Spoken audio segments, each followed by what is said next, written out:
Welcome to today's presentation by the Saratoga Heritage Preservation Commission. I, Reena Shah, Chair of HPC, and Annette Strensky, Vice Chair of HPC, will do the presentation.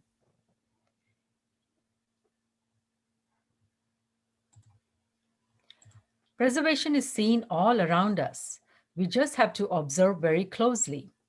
Driving down Saratoga Los Gatos Road, you will see the first library building built in 1937 in the Mission Revival style.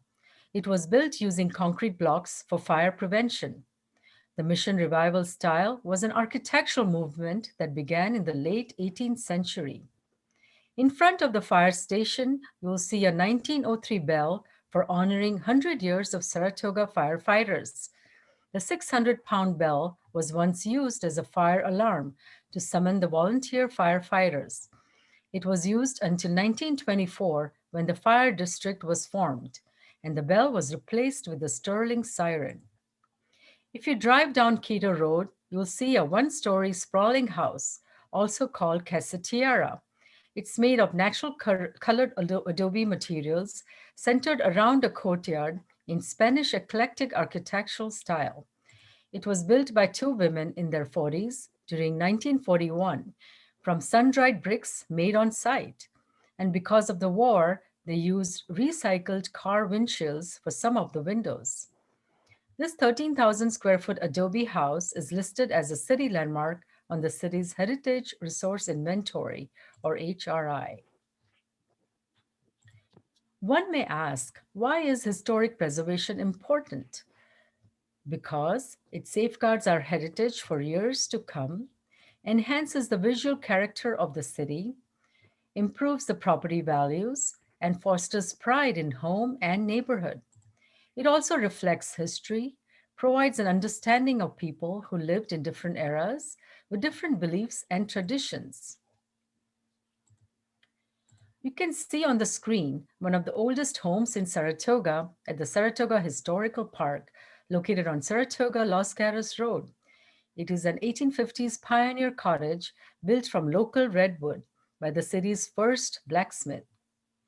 At 20399 Park Place, we have the Foothill Club as the first women's clubhouse in Saratoga, built in 1915.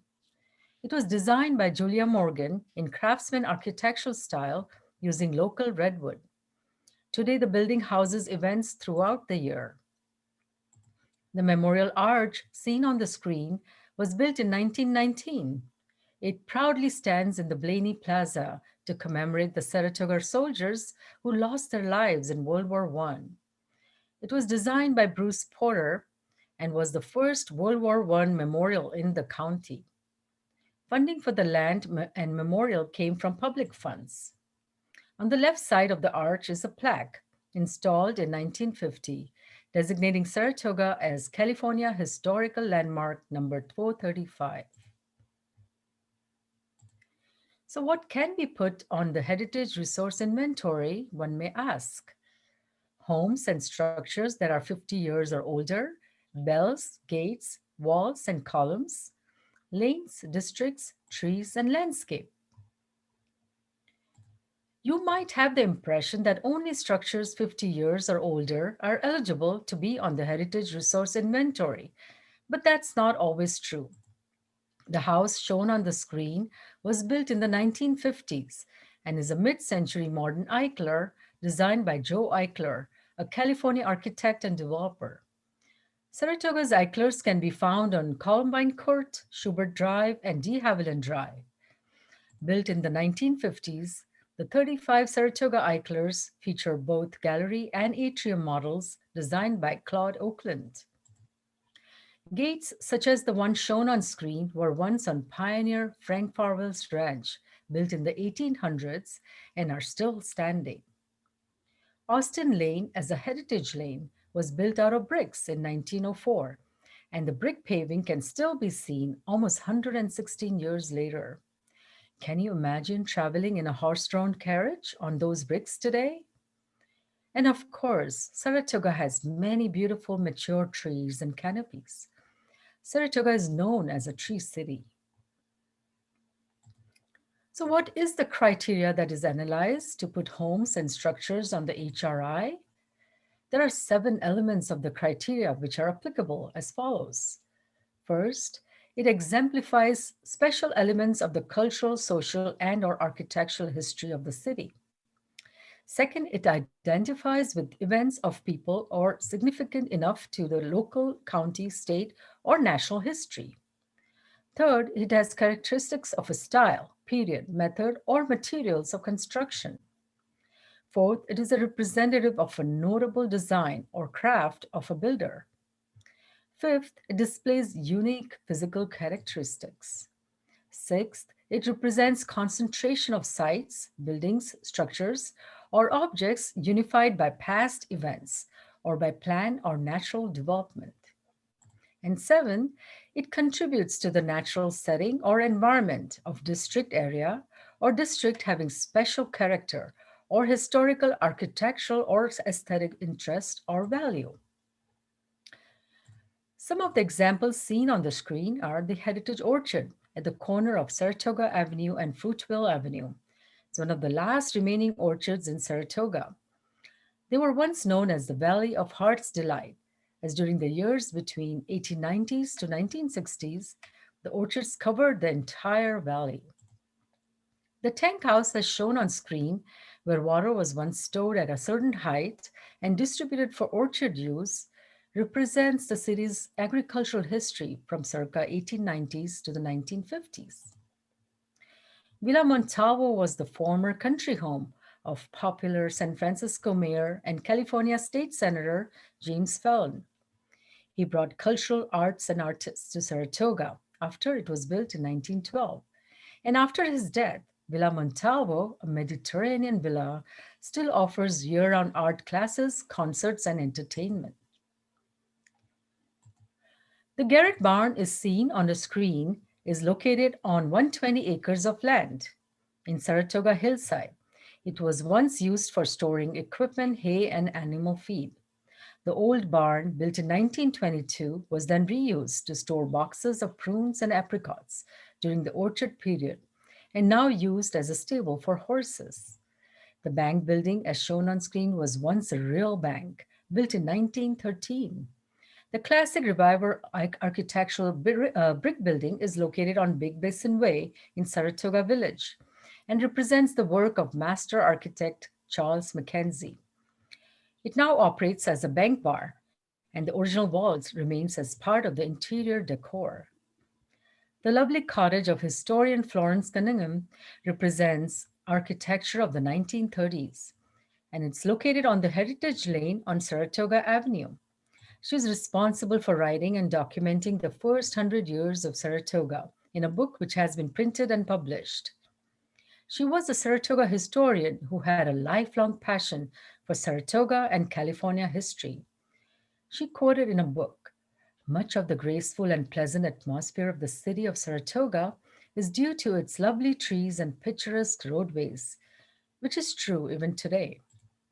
She was one of the founders of the Saratoga Historical Foundation and the museum. So, what is the process to nominate your house to the landmark status or to simply place it on the HRI? You first have to complete an application and get the historic evaluation completed by a qualified historian. You then send the completed application to the Heritage Preservation Commission and be heard at a regular meeting agenda. The property has to meet one or two or more of the criteria as discussed earlier with recommendations sent to the council. The item is then heard by the City Council to get their consent and approval for designation as a landmark status. On the screen, you can see what the landmark application looks like and the link to contact staff. So please complete one today. Does being on the Heritage Resource Inventory mean I can't make changes? No, that's not true, because even if you are on the HRI, it allows you to expand your house to the rear. It allows seismic, plumbing, electric, and insulation upgrades, allows minimal changes to the exterior front facade, and best of all, demonstrates pride of ownership. I will now hand over to Annette Stransky, who will continue with the presentation. So how do you move from being on the inventory to a landmark status? Well, first you must be on the inventory before the structure can become a landmark. Plus, you must meet two of the listed criteria below, as mentioned earlier by Rena. What is the benefit of being a landmark? By being a landmark, it enables you to apply for the Mills Act, which provides a tax benefit. The Mills Act is a California state law that allows cities to enter into contracts with owners of historical structures. Such contracts include a reduction of property taxes for continuing to preserve the property. Being a landmark also indicates pride of ownership. These homes are under the Mills Act in addition to having landmark status. The one on the top left is an 1895 Craftsman bungalow on Walbrook Drive, the former home of George Hyde, who owned a cannery in Campbell. The house has a pitched roof and front porch with a dominant use of creekstone. The house on the right is a 1905 stately Prairie Classic revival called Fair Oaks. It was once the home of artist Helen Caswell. And the bottom third is the Joseph Cox home on Cox Avenue. It's a traditional craftsman house. The Cox family were one of the Saratoga's pioneer family and has a street named after them. So other preservation work includes a heritage tree inventory. Trees are very important. They contribute to tree canopy, protect the land, contribute to good health and air, and fosters pride in your neighborhood. The criteria includes distinctive appearance, age, size, type of species, and history. Submit a tree application and the city arborist can help you with the information. These are some of the examples of heritage trees on our inventory and include maidenhair, Asian pear, flowering cherry, oak, redwood, incense cedar, palm, and more. Point of interest markers highlight areas of interest that are no longer in existence. They capture memories of the past, for the present, and the future to enjoy. They also enhance public participation. Point of interest markers are a new designation begun 3 years ago. We currently have 6 installed with 5 more scheduled for installation this year. The first 2 represented the Blossom Festival and the Theater of the Glade. These 2 events contributed to Saratoga's early growth. The Blossom Festival originated in 1900 and ran until 1941. After a drought of 2 years, Sunshine Williams decided to organize a celebration that he called a Thanksgiving Jollification. Of course, we know it as the Blossom Festival. The objective of the Blossom Festival was to celebrate the blossoming trees that promised a good harvest in the valley. The annual event included a parade, music, games, blossom tour, and more. People from all over the valley came by horse, buggy, train, walked, or even rode the interurban rail. One year, over 10,000 people attended, including the governor and the vice president. The Theater of the Glade was an outdoor amphitheater surrounded by tall redwoods trees. Plays were held by Dorothea Johnston, who was an actress and producer, and she produced the plays using local talent. She was the daughter of the owner of the Saratoga Inn, which was located in front of the amphitheater. Other markers include 2 paper mills, the Ohlone Indians, and the first theater, just to mention a few. We plan to have QR codes on each and a map for walking, biking, or driving by. We have 2 heritage lanes in Saratoga, one on Saratoga Avenue and one on Austin Way. In order to have a heritage lane, 60% of the owners must be in agreement. So what else does a commissioner do? We review historic structures when changes are requested, review ordinance changes, update the heritage resource inventory, and provide outreach and education on the value of preservation.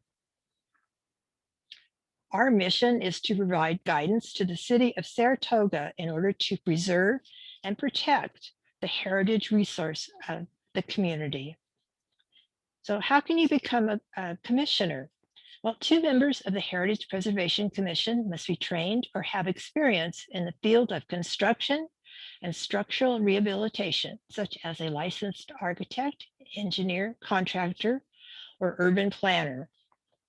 You could also have an interest in history, anthropology, or preservation.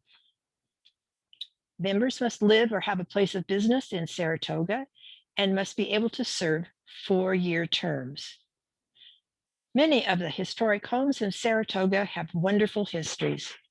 This 1896 church on Saratoga Los Gatos Road has had an interesting life.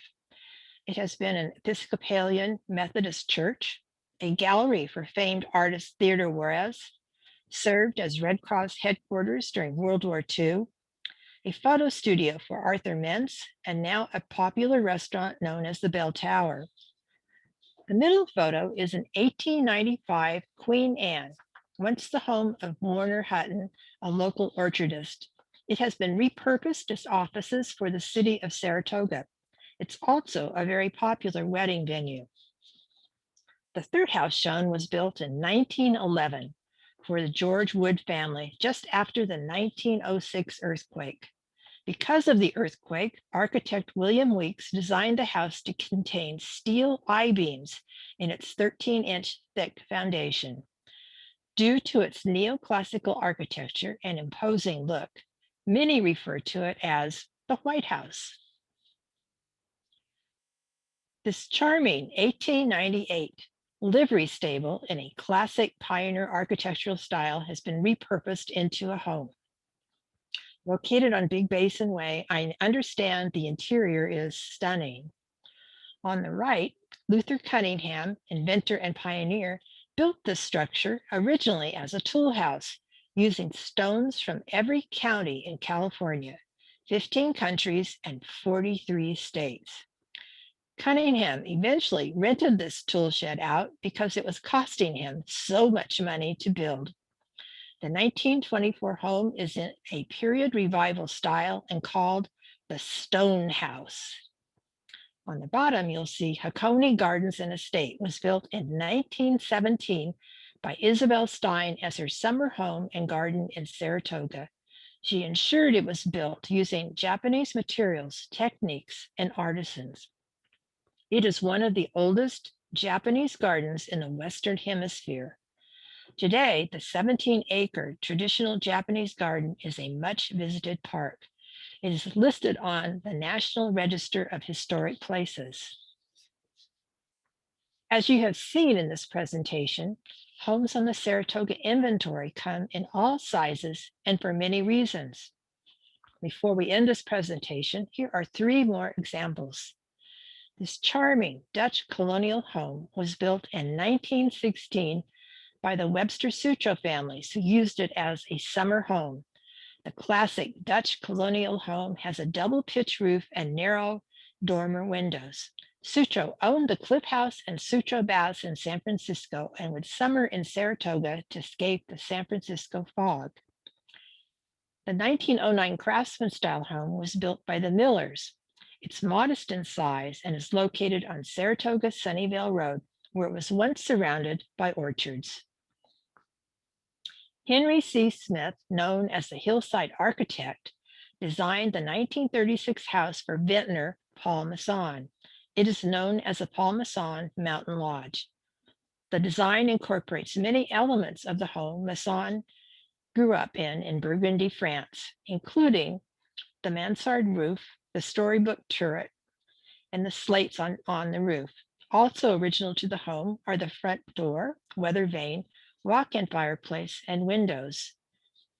After Masson sold his winery to Martin Ray, he built his home across the road so he could visit and walk up to the winery each day. We're not certain if Martin Ray appreciated all those visits. Saving historic homes connect us to the past. They can be big or small. They can be designed by a famous architect or can be a classic design of the times. Trees are important too and contribute to the rural feeling of Saratoga that we all enjoy. All these elements help keep the ambiance of Saratoga. Your home or structure or tree could be on the inventory. Use the link below and let's make it happen. Thank you for listening.